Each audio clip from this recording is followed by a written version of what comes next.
L'ultime bataille a commencé. Souvenez-vous, les Chevaliers du Zodiaque racontaient les aventures de 5 jeunes gens qui affrontaient tour à tour des tas d'adversaires beaucoup plus forts qu'eux pour délivrer Saori, réincarnation de la grande déesse Athéna. Nos amis avaient suivi un entraînement très dur aux 4 coins du monde afin de remporter une armure, une véritable arme de combat inaltérable, symbolisée chacune par une constellation. Oh, ma princesse.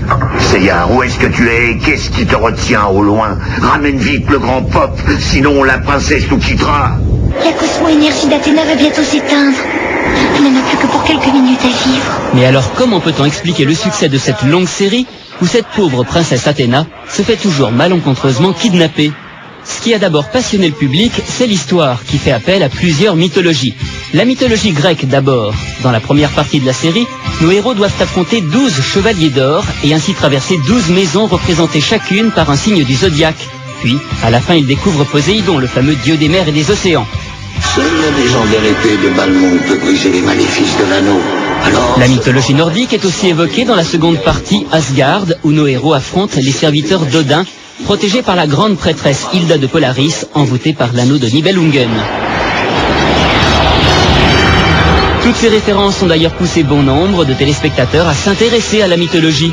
Cependant, ils ont dû être un peu déçus, car si l'auteur a bien repris les personnages légendaires, le contexte n'est pas toujours très fidèle.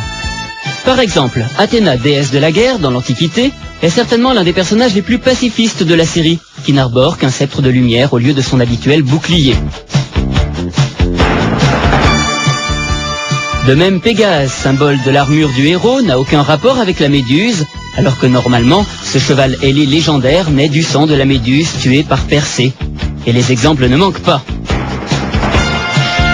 En fait, l'auteur se base surtout sur des noms de constellations plutôt que sur des faits mythologiques. Quant au titre purement français des Chevaliers du Zodiaque, on peut s'interroger sur sa raison d'être, puisque les signes du Zodiaque font davantage penser aux 12 Chevaliers d'or plutôt qu'aux héros de bronze. Les héros, parlons-en. Ils étaient 5 chevaliers de bronze. Il y avait Yoga, le sensible chevalier du cygne, Ikki, celui du phénix, c'était un peu le rebelle du groupe, son frère Shun d'Andromède avec son côté androgyne, Shiryu, le chevalier du dragon, le plus sage, et enfin Seyar, le valeureux chevalier de Pégase. La série porte d'ailleurs son nom au Japon, Sainte Seiya, Seyar le Saint, un rapport avec l'aspect presque mystique de tous ces combats.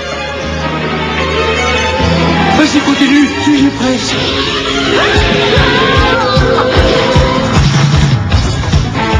Encore un effort. Avant d'être un dessin animé, les Chevaliers du Zodiaque étaient une BD, un manga qui compte 28 tomes. Malgré la production de quelques 114 épisodes et de 4 films, le dessin animé ne couvre pas l'intégralité de l'histoire, puisque la dernière partie de la BD n'a jamais été adaptée. Dans cet ultime chapitre, nos 5 héros meurent afin d'aller jusqu'aux enfers pour délivrer Athéna capturée par Hadès. Eh bien aujourd'hui, on peut vous le dire, cette partie va enfin être adaptée en dessin animé et donnera 13 nouveaux épisodes qui sortiront en vidéo au Japon à partir de janvier 2003. Attendez-vous donc à voir revenir prochainement en France ces chevaliers sauveurs de l'humanité.